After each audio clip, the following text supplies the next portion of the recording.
Quand j'étais petite, quand on mangeait, il y avait mon père, mes frères, ma sœur, ma mère et moi. Et qui c'est qui avait droit à la parole à table, d'après vous? Mon père et mes frères. Ma mère était en silence et ma sœur et moi, la même chose. Par contre, jamais personne m'avait dit: «Chantal, tais-toi» à l'époque. Non, ça c'est venu plus tard, quand j'étais adolescente. Quand je commençais à revendiquer en disant: «Eh, on ne t'a pas donné le droit à la parole. C'est pas toi qui décides aujourd'hui, c'est moi». C'est là où on voit qu'il y a une éducation souvent insidieuse. On m'a pas dit qu'il fallait pas me taire, qu'il fallait me taire. Mais qu'est-ce que j'ai vu? Quel était l'exemple? J'avais l'exemple d'une mère qui ne disait rien. J'avais l'exemple que la parole, c'était simplement la parole des garçons. Et oui. C'est pour ça qu'aujourd'hui, j'ai choisi La Voix des Amazones de l'écrire VOIX. Parce qu'il est temps que les femmes, certains hommes aussi, mais principalement les femmes, ouvrent leur voix, prennent la parole. Ce n'est pas simple. On sait que la prise de parole en public, aujourd'hui, c'est la deuxième peur au monde après la mort, imaginez-vous. Pourquoi? Parce qu'il y a la peur d'avoir honte, d'être jugé, d'être ridiculisé, d'être montré du doigt. Oui, tu as vu celle-là, ce qu'elle a dit? Et la plupart du temps, quand on ose dépasser cela, prendre son courage et de nommer les choses, qui c'est qui va vous soutenir? Très peu de personnes. La plupart du temps, il ne faut pas faire de vagues, il ne faut pas déranger. Non, non, non, chut, tais-toi, tais-toi, c'est mieux. Combien de fois j'ai entendu cela après? Est-ce que vous aussi, vous avez eu ces réflexions-là quand vous aviez envie, qu'il y avait un élan de vie, un élan de liberté, qui avait envie de sortir et de dire: «Oui, moi, là, aujourd'hui, j'ai envie de dire ce que je sens. J'ai envie de poser ma voix. J'ai besoin de dire quelles sont mes limites, oui ou non. De dire: "Oui, j'ai besoin de ça. Oui, c'est injuste pour moi"». Et tout cela, ce n'est pas si simple.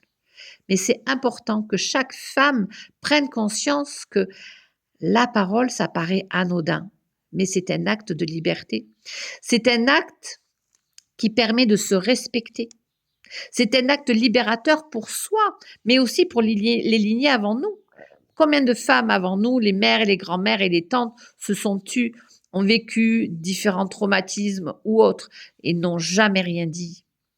Combien de femmes encore je vois aujourd'hui qui vivent des fausses couches, des avortements et qui ont honte d'en parler et qui souffrent en silence? Je le vois encore aujourd'hui dans les accompagnements, le fait de poser la parole sur les souffrances que j'ai vécues, sur ce qui était injuste pour moi, sur la colère qui n'a pas été exprimée. Une petite fille n'a pas le droit de se mettre en colère. C'est pas joli. Elle peut pleurer, mais pas se mettre en colère. D'ailleurs, souvent, c'est une des façons où le corps s'est habitué. N'a pas le droit à la colère, donc je vais pleurer. Mais c'est pas de la tristesse, c'est de la colère cachée derrière. Oui, parce que le corps, lorsqu'il a été emmuré dans le silence, il a emmagasiné tout cela. La bouche est serrée. Même quand on a envie, le corps, lui, n'est pas habitué, il freine. Parce que lorsqu'on ouvre la parole, la bouche s'ouvre, la gorge s'ouvre, le cœur s'exprime, le ventre se dénoue. Ça va même jusqu'au sexe où tout se libère. Mais lorsque cela a été emprisonné pendant des années, ça demande du courage, ça demande d'aller chercher, d'aller débloquer parfois tout cela qui a été crispé, qui a été emmuré pendant des années. Oui, c'est vrai que c'est pas simple d'ouvrir la voie. C'est pas simple de se libérer. C'est pas simple parce que on vit dans une époque, dans un monde où la femme, on nous apprend pas de dire oui, c'est juste, vas-y, je t'écoute. Prends ta parole, prends ta place. Depuis toute petite, à l'école, qu'est-ce qu'on nous dit? Chut, tais-toi, écoute. Et si tu veux prendre la parole, tu lèves le doigt et on te donne l'autorisation. Tu n'as pas le droit de prendre la parole comme ça ne se fait pas. Tous ces conditionnements-là font qu'aujourd'hui, c'est difficile d'ouvrir la parole. Pourtant, je suis persuadée que chaque femme, quand elle a envie de dire quelque chose, c'est pas quelque chose d'anodin. C'est quelque chose qui peut changer le monde. Parce que si on ouvre pour nous, on ouvre pour les générations passées, comme je disais, mais pour les générations futures, ça veut dire que oui, c'est possible. Oui, je change les choses. Je change l'histoire. Il est temps que les femmes prennent la parole et disent. Parce que nous avons en plus cette connexion avec cette intuition, avec le vivant à l'intérieur de nous. Et il est temps de le réveiller.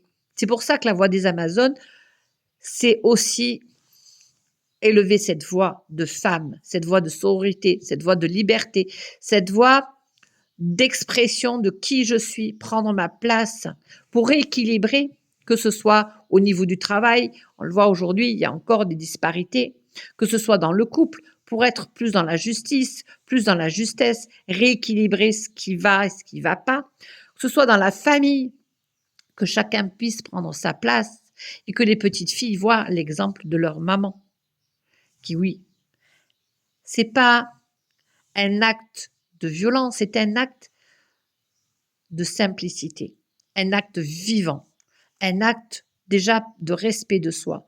Oui, je prends la parole, je sais qui je suis. C'est aussi amener sa respiration. C'est exister dans la société, dans la famille, dans le couple. Exister pour qui je suis. Ma voix, je peux ne pas être d'accord avec l'un ou avec l'autre. Mais si je la fais pas entendre, qui c'est qui la fera entendre à ma place? Comment puis-je exister? Comment puis-je faire changer les choses si je n'élève pas la voix, si je ne nomme pas ce qui me convient, si je ne nomme pas ce qui ne me convient pas? Comme je dis souvent, si je ne me respecte pas, personne ne me respectera. Et la parole, et pour moi, est un acte, le premier acte de se respecter, de s'ouvrir à qui je suis. Alors oui, la voix des Amazones, c'est cela. C'est ouvrir la voix, poser la parole, dire ce que je suis, dire ce qui me convient, ce qui ne me convient pas, aller au-delà de tous les freins, que ce soit sociétal, que ce soit transgénérationnel, que ce soit par rapport à des loyautés, parce que c'est vrai que je vois certaines clientes, elles me disent, mais je peux pas, j'y arrive pas. Oui, pourquoi? Parce que mes ancêtres, elles n'ont pas pu, et quelque part, je les trahirai. C'est dépasser tous ces freins pour être et dire qui je suis. Quel est mon rapport au monde? Quel est mon rapport à la société, au couple, à la famille? Et quel est mon rapport par rapport à moi? C'est aussi me confronter à l'autre. Mais la confrontation, elle peut être dans le conflit, mais elle peut être aussi dans l'alliance et elle peut être surtout dans oui, moi j'ai mon point de vue et je le pose. C'est aussi apprendre à dire, apprendre à être écouté, apprendre aussi que chacun a son avis et que tout est à envisager. En tous les cas, c'est ce que je prône dans la voie des Amazones.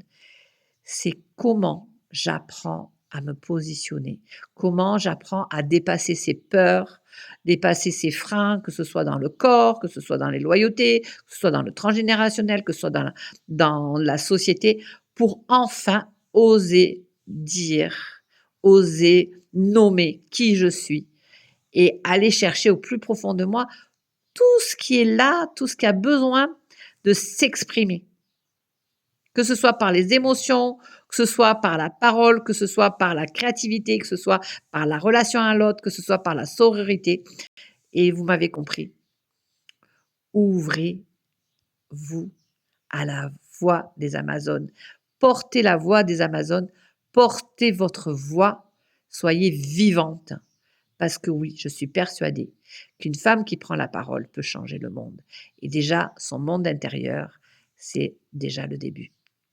Donc si ça vous convient, si ça vous plaît, même si ça ne vous plaît pas, osez porter votre voix et puis je vous redonne rendez-vous lundi prochain et n'hésitez pas à laisser vos commentaires en dessous de la vidéo pour la voix des Amazones. C'était Chantal et à lundi. Merci.